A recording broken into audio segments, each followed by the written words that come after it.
Alright, returning again, another idea of polygamy, black family.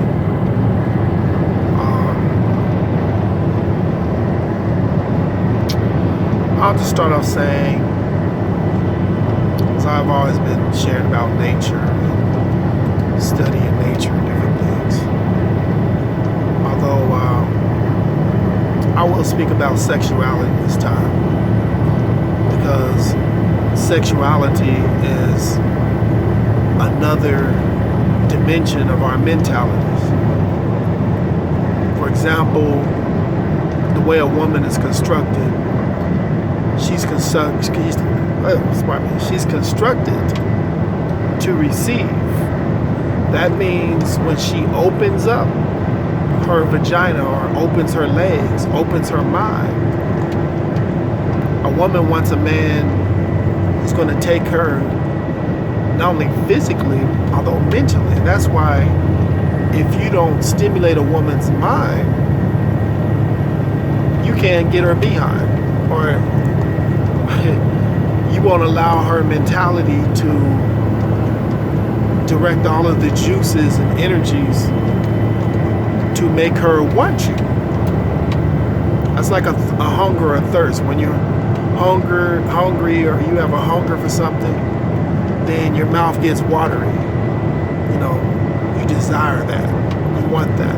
But that's the same thing with her vagina when she desires or she wants you.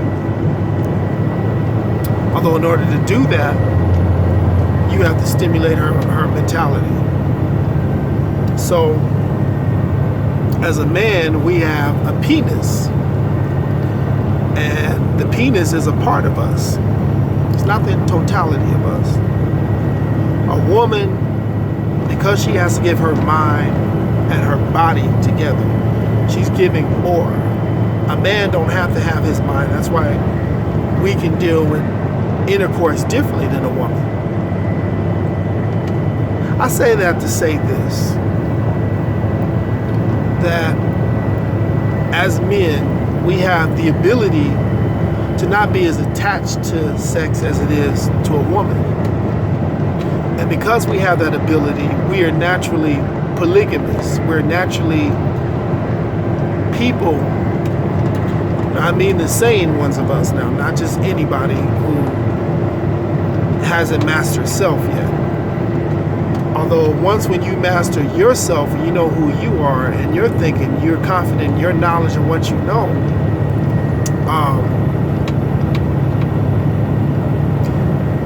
you know that you have the ability to focus on poly or many or more than one. You have the ability to focus and love and be a man to more than one woman. We can not only just physically carry more things than a woman. A woman wants you to carry her couch, carry her TV, do all these physical labor things. How much more greater do you think you are mentally than you are physically? Especially if you are a God mind being, a person that is creative, and you look at the great inventions and the great legacies of civilization that the original people built. You know, you look at the pyramids, you look at other than different rivers and different, we put those things together. Those things didn't build themselves. You know, different civilizations underwater, under dirt. You know, so we put together many things with our minds, including this country. If you even go to black people,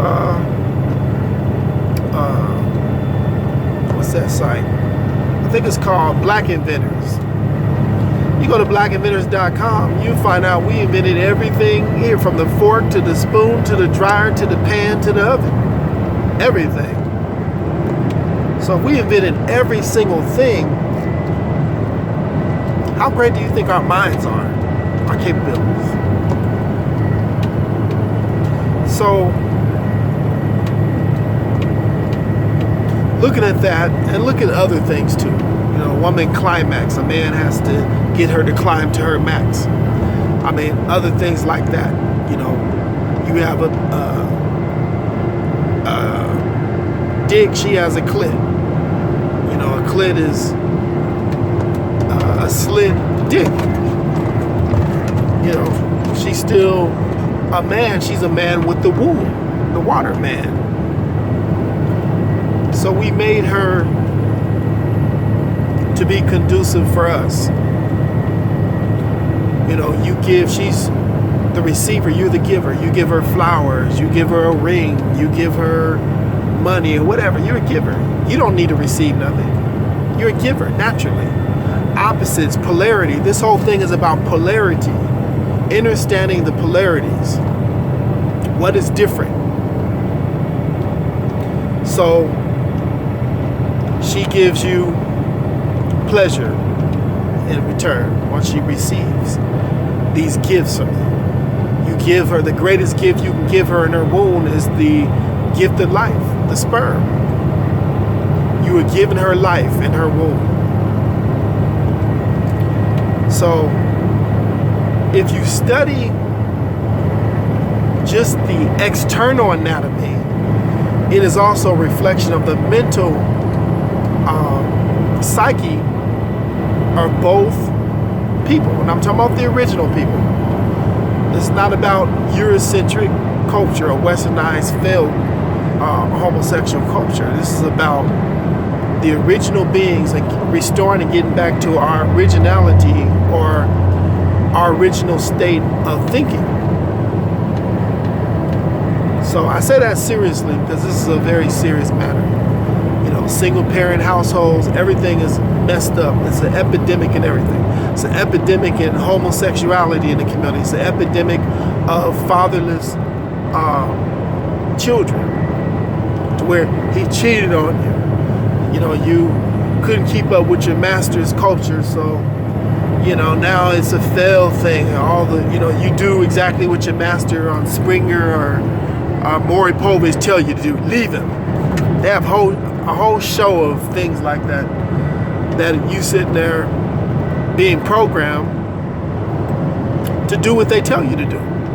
They would have 2 or 3 different shows focus on the same thing on your community, on you. It's mostly Negroes in there. Focusing on you and programming you and what you should do. Be by yourself. Is that natural? Is that natural for children to just have a single mom when you are a pair for rent? You're a parent.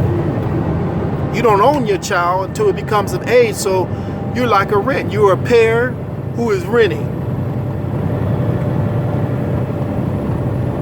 That child doesn't belong to you, it belongs to the Creator. And you rent them. They have to follow you. You have the dominion to either teach them what's right or to misguide them into destruction.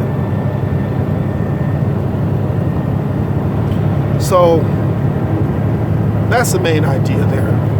I could really prolong this. This is a lot to really dwell on. Although in my transcending time, I choose to release some wisdom on this. Although definitely think about this.